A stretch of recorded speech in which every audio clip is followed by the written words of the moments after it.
বলবে এই হুজুর উগ্রবাদী। এ ধরনের তামাশা আমাদের দেশে আছে না নাই?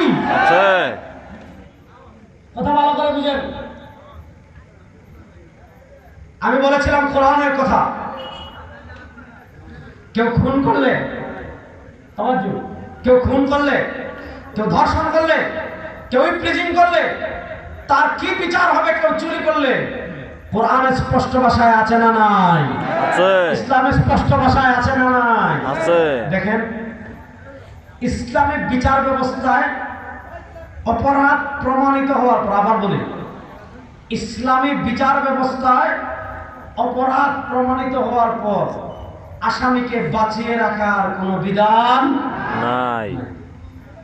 মনে করেন, আল্লাহ না করুক, আপনাদের সমিতি বাজারে একজন আরেকজনকে খুন করেছে চোখের সামনে, শত শত মানুষ দেখেছে, সিসি ক্যামেরা আছে, তাওয়াজ্জু, শত শত ক্যামেরা আছে, মানুষের সামনে খুন করেছে।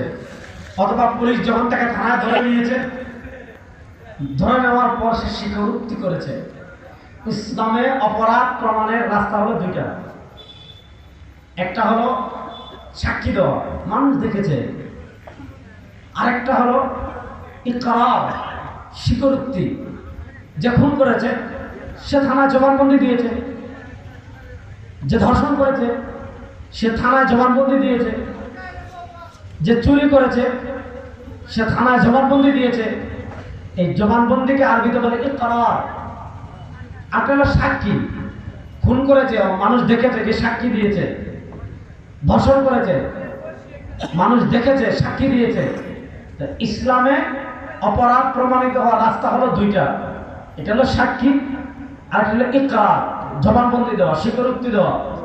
কেউ যদি স্বীকারোক্তি দিয়ে দেয়, অথবা কেউ যদি আপনার সাক্ষীর মাধ্যমে অপরাধ প্রমাণিত হয়ে যায়, অপরাধ প্রমাণিত হওয়ার পর, স্বীকারোক্তি দেওয়ার পর, সে অপরাধী এটা নিশ্চিত হয়ে যাওয়ার পর তার উপর যে তার যে শাস্তি আছে, শাস্তি প্রয়োগ করতে কোনো বিলম্বিত করার কোনো বিধান ইসলামে নাই।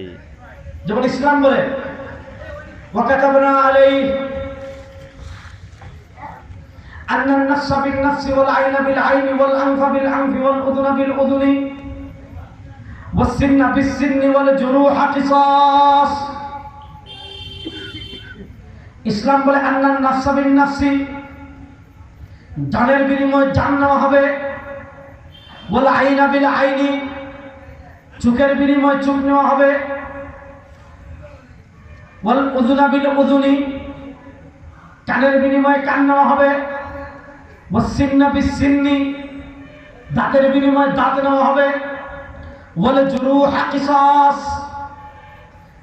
একজন আরেকজনকে যতটুকু জখম করবে, তাওয়াজ্জু, একজন আরেকজনকে যতটুকু জখম করবে, বদলা স্বরূপ তাকে সমপরিমাণ জখম করা হবে। অর্থাৎ একজন একজনের একটা আঙ্গুল ভেঙে ফেলছে, তার সেই আঙ্গুল ভেঙে ফেলা হবে। একজন আরেকজনের নখ তুলে ফেলছে, তার সেই নখ তুলে ফেলা হবে। একজন একজনের দাঁত বাঁকা করে ফেলছে, তার সেই দাঁত বাঁকা করে ফেলা হবে। একজন আরেকজনের আঙ্গুল, পায়ের আঙ্গুল নষ্ট করে ফেলেছে, তার সেই পায়ের আঙ্গুল নষ্ট করে ফেলা হবে। একজন আরেকজনের মাথা ফাটিয়ে ফেলেছে, তার মাথা ফাটিয়ে ফেলা হবে। ইসলাম এটার নাম দিয়েছে কিসাস। অপরাধ প্রমাণ হওয়ার সাথে সাথে কিসাস। মনে করেন ইকরামপুরে, মনে করেন আপনার সমিতি বাজারে, মনে করেন আপনার কিশোরগঞ্জে, মনে করেন আপনার সিলেটে, মনে করেন আপনার ঢাকায় একজন খুন করেছে। খুন করার সাথে সাথে, তাওয়াজ্জু, খুন করার সাথে সাথে যখনই প্রমাণিত হয়ে যাবে খুন সে করেছে, আর কোনো বিলম্ব নাই, আর কোনো আপিল নেই, আর কোনো কোর্ট নাই, আর কোনো জেল নাই। আমাদের দেশের সিস্টেম কি? ইকরামপুরে একজনে খুন করেছে, সারা মানুষের সামনে গুলি করে খুন করছে, ভিডিওতে দেখা যায়, সাক্ষী আছে, সে স্বীকার করেছে। তারপরে কি সারা দুনিয়ার যুগের মানুষের সামনে সে খুনি। কিন্তু আমাদের দেশের বিচার ব্যবস্থা, এটা, এই বিচার ব্যবস্থা ইসলামের না, এই বিচার ব্যবস্থা কোরআনের।